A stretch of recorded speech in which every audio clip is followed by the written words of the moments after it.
Guys আজ শুরুতে তোমাদেরকে খেয়ে লোভ দেখাচ্ছি। তো একবার যদি এভাবে করে রান্না করে খাও তাহলে বারবারই খেতে চাইবে।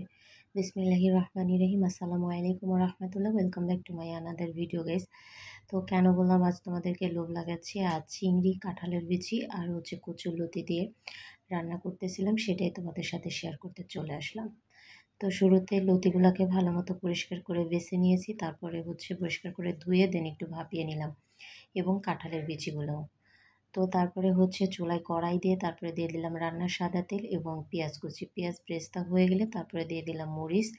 তো এখন একটু আমি লবণ দিয়ে দিব, যাতে আর পানিও দিয়ে দিলাম যাতে মশলা দেওয়া মাত্র একটু তেলটা ছিটবে, যার জন্য আগে থেকেই। তো এখন দিয়ে দিব আদা রসুন এবং জিরা একসঙ্গে মিক্সড করে রেখে দেওয়া পেস্টগুলা। তারপরে দিয়ে দিব একটু ধনিয়া গুঁড়া। তো গাইস আমি কিন্তু ভিডিওটা আজকে স্কিপ করিনি, ফুল তোমাদের সাথে শেয়ার করলাম। তোমরাও ভিডিওটা স্কিপ না করে ফুল ভিডিওটা দেখবে।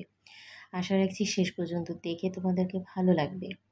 তো তারপরে আরও সামান্য একটু ভাজা জিরের গুঁড়োটাও দিয়ে দিলাম, দিয়ে ভালো মতো মশলাটাকে কষিয়ে নিলাম। তোমরা চাইলে একবারে হাতে মেখেও বসাতে পারো, কারণ চিংড়ি মাছ তো আগে থেকে ভেজে নেওয়াও লাগে না বা সিদ্ধ করাও লাগে না। তারপরে তোমরা যে যেমনভাবে রান্না করতে চাও আর কি। তারপরে দিয়ে দিলাম হলুদ। তো দিয়ে আমি এই যে মশলাটা কষানো হয়ে গেলে এরপরে দিয়ে দিলাম টমেটো কুচি। তো টমেটো দিয়ে আমি এভাবে করে ফার্স্টে মাছ কচুরলতি রান্না করতেছি। অনেক তরকারির মধ্যেই আমি টমেটোটা ব্যবহার করি, বাট কচুরলতিতে কখনো আমার টমেটো ব্যবহার করা হয়নি। তো টমেটো দিয়ে মশলাটাকে আরেকটু কষিয়ে নিলাম, তারপরে দিয়ে দিলাম চিংড়িগুলো। তো চিংড়িগুলো দিয়ে আমি হালকা একটু কষিয়ে নেব, বেশি টাইম কষাবো না। এরপরে আমি কচুরলতিগুলো দিয়ে দিব, কারণ চিংড়ি আর কচুরলতি একসঙ্গেই কষানো হয়ে যাবে। তো গাইস আমি এখন এই যে লতিগুলা এটার মধ্যে দিয়ে দিচ্ছি। লতিগুলা দিয়ে অত বেশিও আমি অনেক কষাবো না, কারণ যেহেতু মশলাটাকে আমি আগে থেকে ভালো মতো কষিয়ে নিয়েছি। দেন এই যে কচুরলতি আর কাঁঠালের বিচিটা দিয়ে দিলাম আমি। তো লতি দিয়ে এখন মশলাটাকে জাস্ট এটার সাথে মিক্সড করে নেওয়া। তো এই জন্য আমি এই যে ভালো মতো মিক্সড করে নিচ্ছি। তো গাইস কে কোথা থেকে আমার ভিডিওটা দেখছো অবশ্যই কিন্তু কমেন্ট করে জানিও। আর ভিডিওটা যদি ভালো লেগে থাকে লাইক, কমেন্ট এবং শেয়ার করে অন্যকে দেখার সুযোগ করে দিও। আর ফার্স্ট টাইম যারা আমার চ্যানেলে আমার সাথে যুক্ত হয়েছে তোমাদেরকে অনেক ভালোবাসা।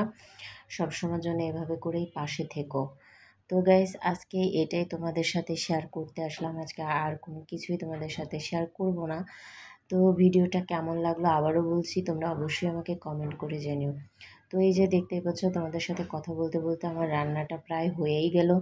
তো এই যে কালারটা কিন্তু কত সুন্দর আসছে, আর আমার লতিগুলা কিন্তু সিদ্ধ হয়ে গেছে, তারপরে কিন্তু একদম গলে যায় নাই, কারণ আমি যেহেতু আগে থেকে ভাপিয়ে নিয়েছি, পানির পরিমাণটা ওইভাবে করে দিয়েছিলাম। তো এই যে ফাইনালি আমার রান্না হয়ে গেল, তোমাদেরকে খেয়েও দেখাচ্ছি। তো গাইস আজকের ভিডিওটা এই